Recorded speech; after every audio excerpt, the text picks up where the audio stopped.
Will study the exercise 5.2। जैसा कि मैंने आपको आपके लास्ट लेक्चर में सैम्पल स्पेस के बारे में है एक्सप्लेन ऑल द थिंग्स कि सारे इवेंट्स के मतलब अलग अलग इवेंट्स के मैंने सैम्पल स्पेस आपको बताए थे। अब उसी सैम्पल स्पेस के बेसिस पे और कुछ थोड़ा सा अलग अब हम लोग देखते हैं कि आगे की एक्सरसाइज को कैसे सॉल्व करना है। तो exercise 5.2 I am going to solve. So in exercise 5.2 the first question is what? The first question is for each of the following statement write sample space and number of sample space means ns. So मतलब some statements और events are given here। कुछ statements दिए हुए हैं, उस statement के basis पे मुझे उनका sample space भी लिखना है। I have to write the sample space as well as ns।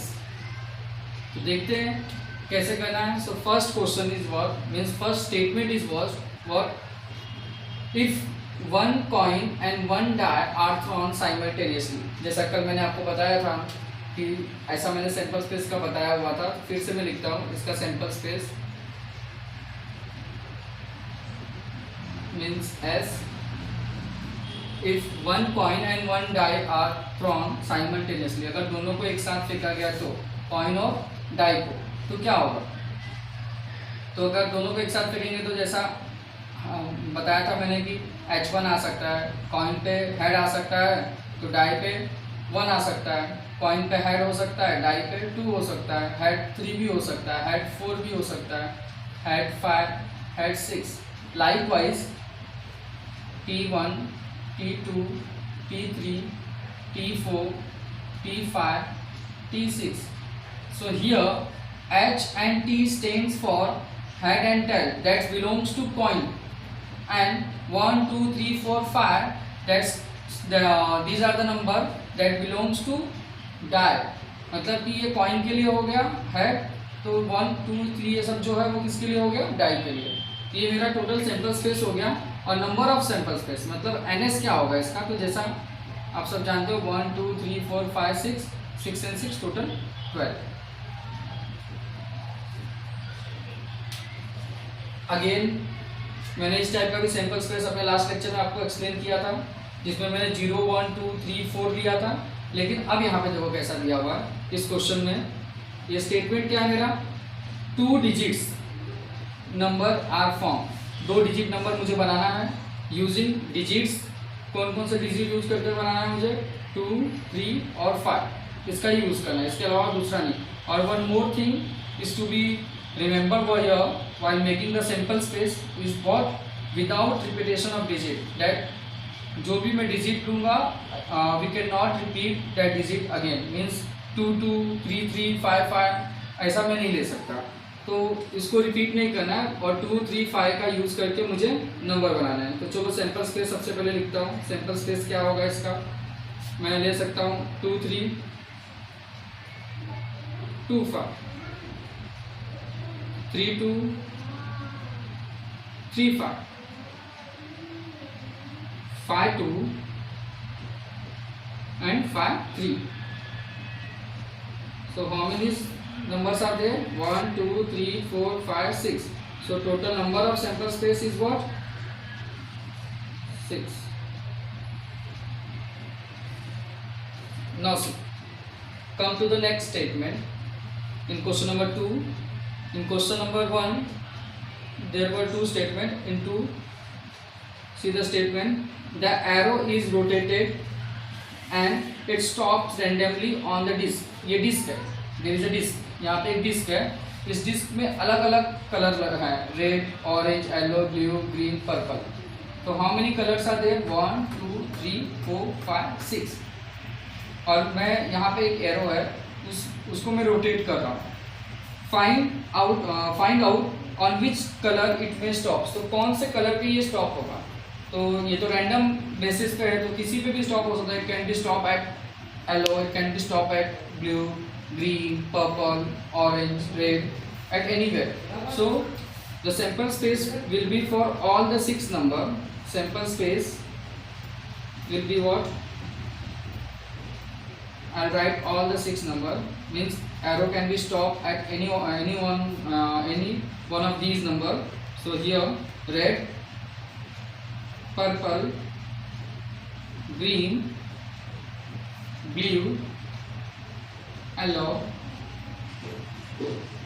and the last one is orange. So how many colors are there? 1, 2, 3, 4, 5, 6. Therefore, number of sample space NS is what? 6.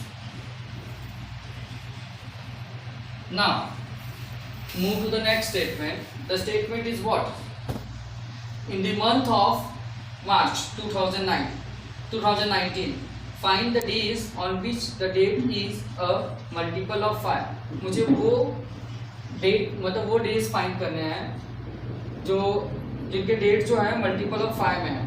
तो मुझे वो days मतलब कि आपको date कौन कौन से निकालने होंगे। डेट वो सैंपल स्पेस नहीं बनेगा आपका, आपको उस पर ध्यान देना है। आपको डेट जैसे आप 5, 10, 15, 20, 25, 30 ये ऐसे डेट्स हैं। These are the multiple of 5, ये 5 के टेबल में आते हैं। तो these are the multiple of 5 और you can say that this number can be divided by 5। So we can say that these are the multiple of 5। तो आपको now there is no calendar तो है नहीं, but in your text book the question in question paper the calendar is given.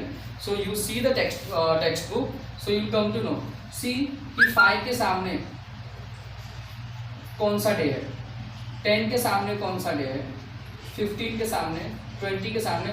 सो जो भी days रहेंगे वो आपके सैंपल स्पेस में आपको डेज लिखने हैं। और फिर NS इज इक्वल टू, तो NS तो आपको मिल ही जाएगा 1, 2, 3, 4, 5, 6। तो NS टोटल 6 आ जाएगा, लेकिन डेज आपको लिखने हैं, नंबर नहीं लिखना उसमें, days. So that is your homework, you have to do by yourself. Now come to the question number 4। Question number 4 में क्या है? Form a road safety committee. मुझे एक रोड सेफ्टी कमिटी बनानी है ऑफ 2, दो मेंबर की। फ्रॉम, वो 2 मेंबर मुझे कहाँ से सिलेक्ट करने हैं? फ्रॉम 2 बॉयज, उसमें 2 बॉयज हैं और 2 गर्ल्स हैं। बॉयज मीन्स यहाँ पे बॉयज को मेंशन भी किया हुआ है, एक को B1 दूसरे को B2 लिया हुआ है। And for the girls here G1 and G2 is given, 2 girls के लिए।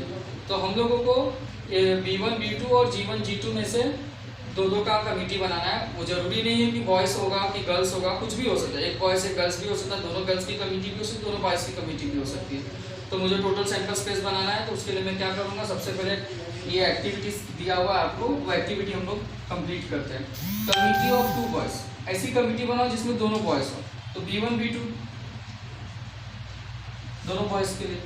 कमिटी ऑफ 2 गर्ल्स, तो G1 G2 दोनों गर्ल्स ही रहेंगी इसमें। First girl and second girl. Committee of 1 boy and 1 girl, ऐसी कमिटी बनाओ जिसमें एक बॉय और एक गर्ल। तो हो सकता है कि B1 मतलब फर्स्ट बॉय और फर्स्ट गर्ल, मतलब B1 G1 फर्स्ट बॉय और सेकेंड गर्ल की भी कमिटी बन सकती है, मतलब B1 G2। The committee can be made by second boy and first girl. So B2 and G1 can be taken, and दोनों सेकेंड वाला भी ले सकता हूँ मैं, B2 एंड G2। ये हो गया जिसमें इसमें एक बॉय एक गर्ल, मतलब 1 बॉय 1 गर्ल की कमिटी हो गई। तो टोटल सैंपल स्पेस तो इस पूरे को लेके बनेगा। ये हो गया B1 B2 G1 G2 B1 G1 B1 G2 B2 G1 और B2 G2। तो नंबर ऑफ सैंपल स्पेस हो गया। तो NS is equal to how much is there? 1, 2, 3, 4, 5, 6।